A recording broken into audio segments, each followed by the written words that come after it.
Class সিক্সের অঙ্ক ক্লাসে আজকের আমরা জ্যামিতির একটা চ্যাপ্টার পড়ব, মানে কিছু জ্যামিতিক চিত্র অঙ্কন করা শিখব। এই যে জ্যামিতির বিভিন্ন ফিগার আমরা স্কেল ও কম্পাসের সাহায্যে আঁকতে শিখি, এটা ক্লাস সিক্স থেকেই আমরা শিখতে শুরু করি। তো সিক্সে আমরা প্রথমে যে আঁকাটা শিখব সেটা হচ্ছে লম্ব অঙ্কন করা, একটা সরলরেখার ওপর আর একটা সরলরেখাকে লম্বভাবে স্থাপন করা। সেটা জানার আগে প্রথমেই আমাকে জেনে নিতে হবে লম্ব কাকে বলে। দেখো, আমরা তো জানি যে দুটো সরলরেখা যখন পরস্পর ছেদ করে তখন সেখানে একটা কোণ বা অ্যাঙ্গেল তৈরি হয়।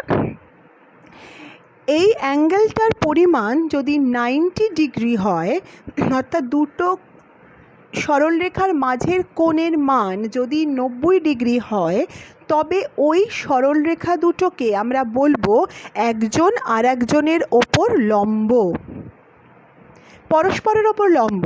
অর্থাৎ ধরা যাক দুটো সরলরেখা আছে, একটা সরলরেখার নাম এবি আর একটা সরলরেখার নাম হচ্ছে সিডি।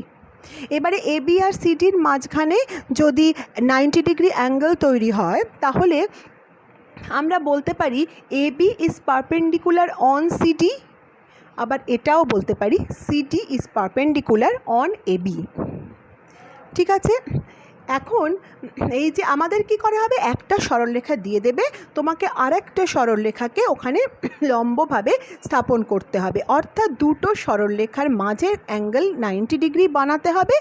অর্থাৎ আমরা স্কেল, কম্পাস এবং সেট স্কোয়ার এই দুটোর সাহায্যে আমরা 90 ডিগ্রি কোণ আঁকা শিখব বিভিন্ন প্রসিডিওরে। ক্লাস 5-এ আমরা চাঁদা দিয়ে কোণ আঁকা শিখেছি তো, কিন্তু এখন ওই সেট স্কোয়ার বা কম্পাস যা দিয়ে বলবে সেই দিয়ে আমরা কোণ আমাদের ওই 90 ডিগ্রি অ্যাঙ্গেলটা আঁকতে হবে। অর্থাৎ একটা সরলরেখার ওপর আর একটা সরলরেখাকে 90 ডিগ্রি অ্যাঙ্গেলে স্থাপন করতে হবে। চলো এবার আমাদের দেখা যাক যে কিভাবে আমরা সেগুলো আঁকতে পারি। অনেকগুলো উপায় আছে। প্রথম উপায় হলো স্কেল ও কম্পাসের সাহায্যে কোনো সরলরেখার ওপর অবস্থিত একটি বিন্দু থেকে লম্ব অঙ্কন করতে হবে। অর্থাৎ একটা সরলরেখার ওপর একটা সরলরেখাকে আমি যে স্থাপন করব, সেই দ্বিতীয় সরলরেখাকে আমি আঁকবো ওই গিভেন যে স্ট্রেট লাইনটা রয়েছে, যে প্রদত্ত সরলরেখা রয়েছে, তার ওপরের একটা পয়েন্ট থেকে আমি তাকে 90 ডিগ্রিতে সেই সরলরেখাটাকে আঁকবো। তার জন্য আমার দরকার স্কেল এবং কম্পাস, পেন্সিল কম্পাস।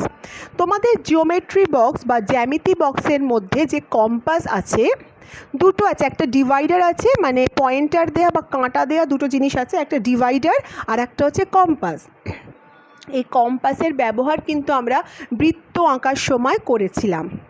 তাতে কি দেখেছিলাম, একটা দিকে থাকে একটা পয়েন্টার আর একটা দিকে পেন্সিলকে অ্যাডজাস্ট করে আটকাতে হয়, এবং এই পয়েন্টার এবং পেন্সিলের টিপ এদের মধ্যে যে দূরত্বটা, সেটাই হয় একটা বৃত্ত বা একটা অর্ধবৃত্ত বা একটা বৃত্তচাপের ব্যাসার্ধ।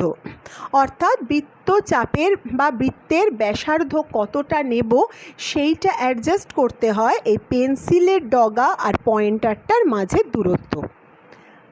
এখন আমরা কি করব, এখন আমরা আমাদের কন্ডিশন অনুযায়ী প্রথমে একটা সরলরেখা নিয়ে নিয়েছি। 1 নম্বর ছবির ওপরের ছবিটার দিকে তাকাও।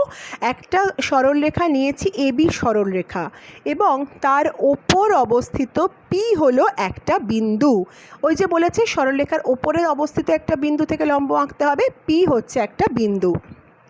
এইবারে আমি একটা কম্পাস নিয়ে কি করলাম, তার পয়েন্টারটাকে, অর্থাৎ যেটা কেন্দ্রে ফিক্সড থাকে, বৃত্তের কেন্দ্রে যেটা ফিক্সড থাকে, সেই পয়েন্টারটাকে আমি পি বিন্দুতে ফিক্সড করলাম।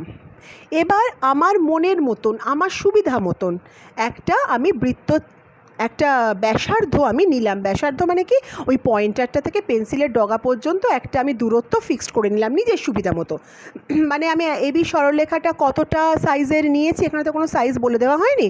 তো এবি সরলরেখাটা আমি কীরকম দৈর্ঘ্যের নিয়েছি এবং সরলরেখাটার ওপরে বা নিচে আমার খাতায় কতটা জায়গা আছে, এই সমস্ত দেখে নিজের আইডিয়া মতো নিজের সুবিধা মতো আমি একটা ব্যাসার্ধ নিয়ে নিলাম। নিয়ে কি করলাম, পি বিন্দুকে কেন্দ্র করে অর্থাৎ পয়েন্টারটাকে পি বিন্দুতে বসিয়ে একটা বৃত্তচাপ আমি অঙ্কন করলাম। যে কোনো দৈর্ঘ্যের নয়, সেই বৃত্তচাপটা যতটাই তুমি আঁকো না কেন, শুধু শিওর থাকবে যে এই বৃত্তচাপটা যেন এবি সরলরেখাকে দুটো বিন্দুতে ছেদ করে। মানে যখন আমি পেন্সিলটা ঘোরাচ্ছি তখন এদিকে একটা ওদিকে একটা, দেখো নিচে 1 নম্বর ছবির নিচের ছবিটাতে যে ওই বৃত্তচাপটা এক্স আর ওয়াই বিন্দুতে এবি সরলরেখাকে ছেদ করেছে। ঠিক আছে, হয়ে গেছে। এইবারে দ্বিতীয় ছবির ওপরের ছবিতে এসো। এইবারে কি করব, আমি এক্স বা ওয়াইতে পয়েন্টারটাকে প্লেস করে এক্স ওয়াই যে দূরত্ব আছে তার আর্ধেকের বেশি দূরত্ব, মানে ওয়াইতে যদি আমি পয়েন্ট করে থাকি তাহলে পি থেকে দূরে যাবে পেন্সিলের ডগাটা। আবার এক্সে যদি আমি পয়েন্টারটাকে ফিক্সড করে থাকি তাহলে এক্স থেকে পি এর থেকে দূরে যাবে পেন্সিলের ডগাটা। মানে এক্স ওয়াই যা লেন্থ আছে তার হাফের বেশি আমি একটা ব্যাসার্ধ নিলাম। নিয়ে কি করলাম, একবার এক্স বিন্দুতে পয়েন্ট করলাম, করে এবির সরলরেখার একটা দিকে একটা বৃত্তচাপ অঙ্কন করলাম। আবার ওই একই বৃত্তচাপ নিয়ে, মানে এখানে লক্ষ্য রাখতে হবে ওই এক্স ওয়াইয়ের হাফের বেশি যেই ব্যাসার্ধটা নিয়ে নিলাম, তারপর যেন আমার কম্পাসটা নড়ে না যায়। তখন আবার আমি কি করলাম, ওয়াইকে কেন্দ্র করে ওই একই দিকে বৃত্তচাপ অঙ্কন করলাম। দুটো বৃত্তচাপ দেখো এখানে কিউ বিন্দুতে ছেদ করেছে। ব্যাস, পি কিউ আমি কানেক্ট করে আরও বাড়িয়ে দিলাম আর পর্যন্ত। তাহলে পি কিউ বা পি আর সেটা হলো এবি সরলরেখার ওপর অঙ্কিত একটা লম্ব। তাহলে আমরা কি শিখলাম, স্কেল ও কম্পাসের সাহায্যে এবি সরলরেখার ওপর পি বিন্দু থেকে আমরা এবি সরলরেখার ওপর একটা লম্ব অঙ্কন করা শিখলাম। এইবারে আমরা আর এক রকমভাবে লম্ব অঙ্কন করব এবং সেটা কিন্তু একটা সরলরেখার ওপরে অবস্থিত বিন্দু থেকেই অঙ্কন করব। সেটা দেখা যাক কিভাবে করি।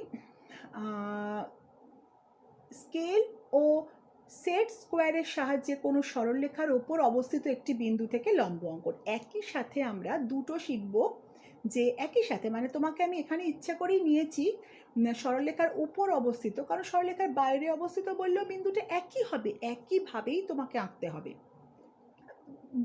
বললে তবে ব্যাপারটা বুঝতে পারবে। আচ্ছা, দেখা যাক, এবি একটা সরলরেখা রয়েছে, সরলরেখাংশ, এর বাইরে এখানে পি বিন্দু নেওয়া হয়েছে। ঠিক আছে, এখানে দেখা যাচ্ছে বাইরে হচ্ছে পি বিন্দু।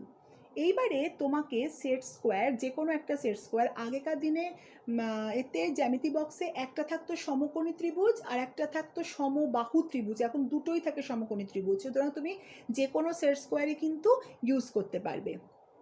দেখো, একটা সেট স্কোয়ারের যে কোনো একটা মানে অতিভুজ ছাড়া যে কোনো একটা বাহুকে ওই এবি সরলরেখার সঙ্গে পুরোপুরি লাগিয়ে বসিয়ে দেওয়া হলো। এবারে অতিভুজটার সঙ্গে স্কেলটাকে অ্যাডজাস্ট করা হলো। সেকেন্ড ছবি দেখো, এইবারে কি করবে, তুমি সেট স্কোয়ারটাকে স্কেল বরাবর ওপর দিকে তুলবে। দেখো 3 নম্বর ছবিটা স্কেলের গা বেয়ে বেয়ে অতিভুজটা দিয়ে ওপর দিকে উঠছে। যেই মুহূর্তে এমনভাবে তুমি ওপর দিকে ওঠো যেন পি বিন্দুটা সেট স্কোয়ারের ওই একটা বাহুর গা ঘেঁষে অবস্থান করে, ব্যাস পি কিউ জয়েন করে দাও। এখানে পি বিন্দু বলে দেওয়া হয়েছিল, তুমি কিউ বিন্দুটাকে নিজের মতন করলে। কোয়েশ্চেনে আমি নিয়েছি সরলরেখার ওপর অবস্থিত একটা বিন্দু, অর্থাৎ তুমি কিউ বিন্দুটাকে নিয়ে নাও, সেট স্কোয়ারটাকে স্কেলের গা বেয়ে বেয়ে ওপর দিকে তোলো, যেখানে খুশি একটা পি বিন্দু নাও, পি কিউ যোগ করে দাও। সেম, একদম একই ব্যাপার, কোনো আলাদা মেথড নেই। আবার বলছি, পি বিন্দুটাকে যেখানে নেওয়া হয়েছে সেট স্কোয়ারটাকে তুমি পি বিন্দু পর্যন্ত অ্যাডজাস্ট করে নিয়ে গিয়ে যেখানে সেট স্কোয়ারের ওই বাহুটা এবি সরলরেখাকে কাট করেছে সেখানে কিউ বিন্দু নিয়ে পি কিউ যোগ করলে, তার ফলে কী হলো, পি কিউ এবির ওপর লম্ব হলো। আর কোয়েশ্চেনে আছে সরলরেখার ওপর অবস্থিত একটা বিন্দু। তুমি সরলরেখার ওপর কিউ বিন্দুটা নিলে, তুমি কিউ বিন্দুর গা ঘেঁষে সেট স্কোয়ারটাকে ওপর দিকে তুলছো, যত দূর পর্যন্ত তুলতে ইচ্ছা করবে তুলবে, অর্থাৎ পি কিউ সরলরেখার দৈর্ঘ্য যতটা পর্যন্ত তোমার ইচ্ছা তুমি ততটা ওপরে তুলে পি বিন্দুটাকে নিজের মতো সেট করবে, ব্যাস। একই আঁকা, একই পদ্ধতি। যদি বলে বাইরের কোনো বিন্দু থেকে পি থাকবে ফিক্সড, যদি বলে সরলরেখার ওপরের কোনো বিন্দু থেকে, তাহলে কিউ হবে ফিক্সড, পিটা তোমার যেখানে খুশি। এই হচ্ছে মেথড। তাহলে আমরা দুরকমভাবে সরলরেখা দুরকমভাবে লম্ব আঁকা শিখলাম, একটা স্কেল ও কম্পাসের সাহায্যে সরলরেখার ওপরে অবস্থিত কোনো বিন্দু থেকে, একটা হচ্ছে সেট স্কোয়ারের সাহায্যে সরলরেখার ওপর অবস্থিত কোনো বিন্দু থেকে, এবং সরলরেখার বাইরে অবস্থিত কোনো বিন্দু থেকে। তাহলে সেট স্কোয়ার ছাড়াও সরলরেখার বাইরে কোনো বিন্দু থেকে আমরা লম্ব অঙ্কন করতে পারি। এবারে সেটাই শিখব। এবারে শিখব স্কেল ও কম্পাসের সাহায্যে কোনো সরলরেখার বাইরে অবস্থিত একটা বিন্দু থেকে ওই সরলরেখার ওপর লম্ব অঙ্কন। অর্থাৎ এবি সরলরেখা রয়েছে 1 নম্বর ছবির ওপরেরটা। এবি সরলরেখার ওপরে পি একদিকে পি একটা বাইরে অবস্থিত বিন্দু, তোমাকে পি থেকে এবির ওপর লম্ব অঙ্কন করতে হবে। 1 নম্বর ছবির নিচেরটা দেখতে পাচ্ছি যে এবির যেদিকে পি অবস্থিত তার উল্টো দিকে আমার সুবিধা মতন যে কোনো দূরত্বে কিউ বিন্দু নিয়ে নিলাম, যেখানে খুশি। যে কোনো জায়গায় কিউটা যেটা এর দিকে সরে এসছে মানে আমাকে এর দিকে সরে আসাই করতে হবে, বির দিকে করলে হবে না তা নয়, যেখানে খুশি আমি একটা কিউ বিন্দু নিয়ে নিলাম। এইবারে কি করলাম দেখো, দ্বিতীয় ছবির ওপরেরটা, পি কিউ মানে পিতে যদি পয়েন্টার বসে কম্পাসের, পেন্সিল থাকবে কিউ বিন্দুতে, অর্থাৎ পি কিউ দৈর্ঘ্য নিলাম, নিয়ে একটা বৃত্তচাপ অঙ্কন করলাম যেটা এবি সরলরেখাকে সি ও ডি বিন্দুতে ছেদ করলো। এইবারে কি করলাম, এখানে কিন্তু কম্পাসের দূরত্বটা যে একই থাকতে হবে তার কোনো মানে নেই। এখানে এবারে কি করলাম, কম্পাসটাকে নিয়ে সি বিন্দুতে কেন্দ্র করে সিডি যে দৈর্ঘ্যটা রয়েছে তার হাফের বেশি ব্যাসার্ধ নিলাম, মানে সিডি দৈর্ঘ্যের হাফের বেশি দৈর্ঘ্য আমি অ্যাডজাস্ট করলাম কম্পাসটাকে। সেই দৈর্ঘ্য নিয়ে যেদিকে এবি সরলরেখার পি রয়েছে তার উল্টো দিকে মানে কিউ বিন্দুর দিকে একটা বৃত্তচাপ আঁকলাম, আর এই সেম দৈর্ঘ্য নিয়ে ডি বিন্দুতে আবার একই দিকে একটা বৃত্তচাপ আঁকলাম। বৃত্তচাপ দুটো এম বিন্দুতে ছেদ করেছে। পি থেকে এম পর্যন্ত পুরো টেনে দিলাম, তাহলে পি এন হলো এবির ওপর লম্ব, বাইরের বিন্দু থেকে লম্ব। তাহলে এখানে আমি কি করলাম, এখানে যেটা করলাম পিকিউ ব্যাসার্ধ নিয়ে একটা বৃত্তচাপ আঁকলাম, সি আর ডি বিন্দুতে ছেদ করলো। এইখানে আমার যেটা অ্যাডজাস্ট করতে হবে, সিডি যে দৈর্ঘ্যটা রয়েছে তার হাফের বেশি দৈর্ঘ্য নিয়ে আমি কম্পাস দিয়ে একবার সি বিন্দুতে কেন্দ্র করে বৃত্তচাপ আঁকবো, আবার এইখানে যেন কম্পাসটা নড়ে না যায়, আর ডি বিন্দুতে কেন্দ্র করে একটা বৃত্তচাপ আঁকবো একই দিকে। ব্যাস পিএম যোগ করে দিলাম, পিএন হোক পিএম হোক যাই হোক না কেন সেটা হলো এবি সরলরেখার ওপরে লম্ব। তাহলে এটা আমাদের বোঝা গেল যে আমরা স্কেল ও কম্পাসের সাহায্যে সরলরেখার উপরে অবস্থিত এবং বাইরের অবস্থিত দুটো বিন্দু থেকেই লম্ব আঁকা শিখলাম, সেট স্কোয়ারের সাহায্যেও তাই শিখলাম। সেট স্কোয়ারের সাহায্যে পদ্ধতিটা সেম, সরলরেখার, সেই জন্য আমি কোয়েশ্চেন আর আঁকাটা একই সাথে দিয়েছি যে সরলরেখার উপরে অবস্থিত বিন্দুটা কিউ বিন্দুটা ফিক্স থাকলেও সেম, আমি আমার ইচ্ছে মতন সেট স্কোয়ারটাকে তুলবো, পি বিন্দু কোথায় আছে, আর যদি পি বিন্দুটা ফিক্স থাকে তাহলে আমাকে সেট স্কোয়ারটা পি বিন্দু পর্যন্ত তুলতে হবে। এই হচ্ছে ব্যাপার, এছাড়া কোনো অসুবিধা নেই। এইবারে আমরা একটু দেখি কিছু অ্যাপ্লিকেশান, এই নিয়মগুলোর কিছু অ্যাপ্লিকেশান করা যায় কিনা। এবি একটা সরল রেখাংশ যার দৈর্ঘ্য বলে দিয়েছে 4 সেন্টিমিটার। আমরা 4 সেন্টিমিটার দৈর্ঘ্য বিশিষ্ট কোনো সরলরেখা আঁকা জানি, তাহলে আমি দেখো এঁকেছি এবি হচ্ছে 4 সেন্টিমিটার। এবির ওপর ও একটা বিন্দু নেওয়া হলো যাতে এও 1 সেন্টিমিটার ও ওবি 3 সেন্টিমিটার হয়। স্কেল দিয়ে মেপে আমি তাই করে দিলাম, এ থেকে 1 সেন্টিমিটার দূরে ও একটা বিন্দু নিলাম। ও বিন্দুতে সেট স্কোয়ারের সাহায্যে এমও লম্ব অঙ্কন করো। আমি কি করলাম, সেট স্কোয়ারটাকে এমনভাবে স্থাপন করলাম যেন সেট স্কোয়ারের ওই দুটো লম্ব বাহু দুটোর যে ছেদবিন্দু কৌণিক যে বিন্দুটা সেটা যেন ও বিন্দুতে থাকে, বললাম যে। এবার আমি ও থেকে নিজের ইচ্ছে মতো বৃদ্ধি করলাম, যত এই এমটা আরও ওপরে হতে পারতো আমি ওইখানে গিয়ে শেষ করে দিলাম। সেইখানে এমটা রাখলাম, রেখে এম ওটা জয়েন করে দিলাম, ব্যাস। এও হচ্ছে 1 সেন্টিমিটার, এটা লিখতে হবে কিন্তু পাশে, হ্যাঁ।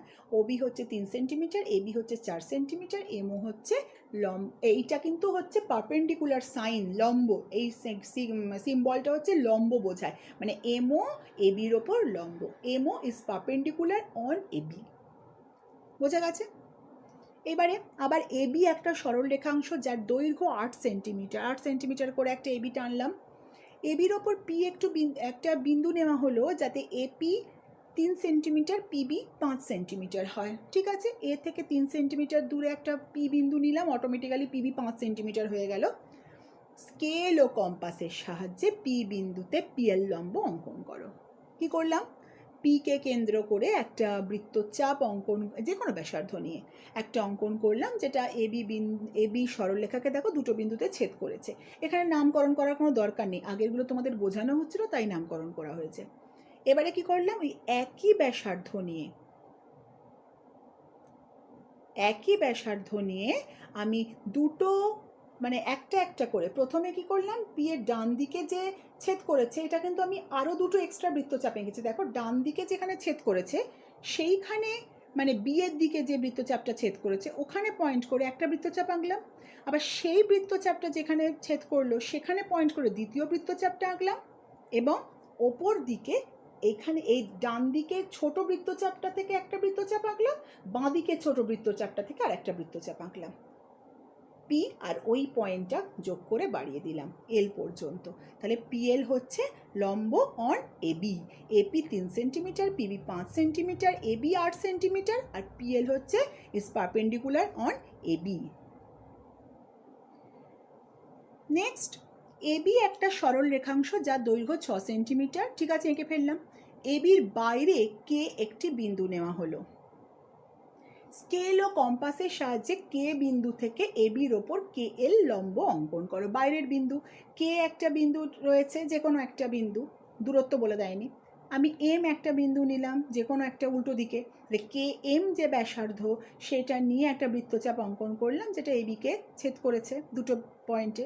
যে কোনো একটা পয়েন্টে এবার আমি কম্পাস বসিয়ে এই দুটোর যে দুটো বৃত্তচাপ যেখানে যেখানে ছেদ করেছে, বৃত্তচাপটা যে দুটো পয়েন্টে ছেদ করেছে তার হাফের বেশি দূরত্ব নিয়ে আমি কে যেদিকে আছে তার উল্টো দিকে দুখানা বৃত্তচাপ আঁকলাম, ওই পয়েন্টটা বৃদ্ধি করে দিলাম। আর এবির ওপর তার মানে এল হবে, কে এল লম্ব মানে এবির ওপর পয়েন্ট হবে এল যেখানে ছেদ করেছে ওই সরল রেখাটা। তাহলে এবি হচ্ছে 6 সেন্টিমিটার, কে এল হচ্ছে লম্ব এবির ওপরে। সেট স্কোয়ারের সাহায্যে এবিসি একটা সমকোণী ত্রিভুজ আঁকো। সেট স্কোয়ারের সাহায্যে ত্রিভুজ আঁকো মানে বিসি একটা সরলরেখা করে তার উপরে এবি যে লম্বটা, ওই লম্বটা সেট স্কোয়ারের সাহায্যে আঁকতে হবে। তোমরা জানো কিভাবে আঁকতে হয়। যার এবিসি কোণ হচ্ছে 90 ডিগ্রি, তার মানেই হচ্ছে হয় এবির ওপর বিসিটাকে লম্ব করে আঁকো সেট স্কোয়ারের সাহায্যে, বা বিসির ওপর এবিটাকে লম্ব করে। বি বিন্দু থেকে এসির ওপর একটি লম্ব আঁকো। কিভাবে আঁকতে হবে কেউ বলে দেয়নি, যে কোনো হিসেবে আঁকতে পারো। আমি সেট স্কোয়ার ইউজ করছিলাম বলে আমি সেট স্কোয়ারের সাহায্যেই এঁকেছি। বি বিন্দু থেকে, তাহলে এটা হচ্ছে কি এসির বহিস্থ বিন্দু থেকে, বি বিন্দু থেকে এসির ওপর বিডি লম্ব অঙ্কন করলাম। এ বি সি বিন্দু থেকে বিপরীত বাহুগুলোর ওপর লম্ব তিনটি কি সমবিন্দু? দেখো বি থেকে তার বিপরীত বাহু এসি, তার ওপর অঙ্কিত লম্ব হচ্ছে বিডি। এ থেকে তার বিপরীত বাহু বিসি, তার ওপর লম্ব তো এবি নিজেই। আবার সি থেকে তার বিপরীত বাহু এবি, তার উপরে লম্ব তো বিসি বাহু নিজেই। তার মানে এবিটা যে লম্ব, বিসি যে লম্ব এবং বিডি যে লম্ব, তিনটেই কিন্তু বি বিন্দুতে গিয়ে মিলিত হচ্ছে। অর্থাৎ তারা তিনটে লম্বই হচ্ছে সমবিন্দু সরলরেখা এবং তিনজনই বি বিন্দুতে গিয়ে মিলিত হচ্ছে। তোমাকে যদি পার্টিকুলারলি বলে না দেয় যে কি মেথডে লম্ব আঁকতে হবে, তুমি যে কোনো মেথডেই লম্ব আঁকতে পারো, কিন্তু যদি সেট স্কোয়ারের সাহায্যে বা পেন্সিল কম্পাসের সাহায্যে, স্কেল কম্পাসের সাহায্যে মেনশন করে দেয়, তাহলে কিন্তু তোমাকে ওই উপায়েই আঁকতে হবে, অন্য কোনো উপায় নয়।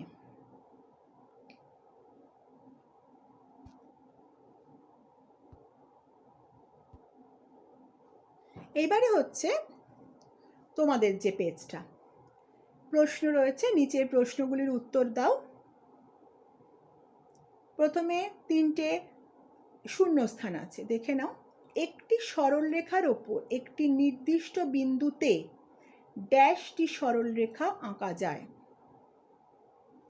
রাত 9টার সময় ঘড়ির কাঁটা দুটো ড্যাশ ডিগ্রি কোণ উৎপন্ন করে। একটি সরল রেখার বাইরের কোনো নির্দিষ্ট বিন্দু থেকে সরল রেখাটির ওপর ড্যাশটি লম্ব আঁকা যায়।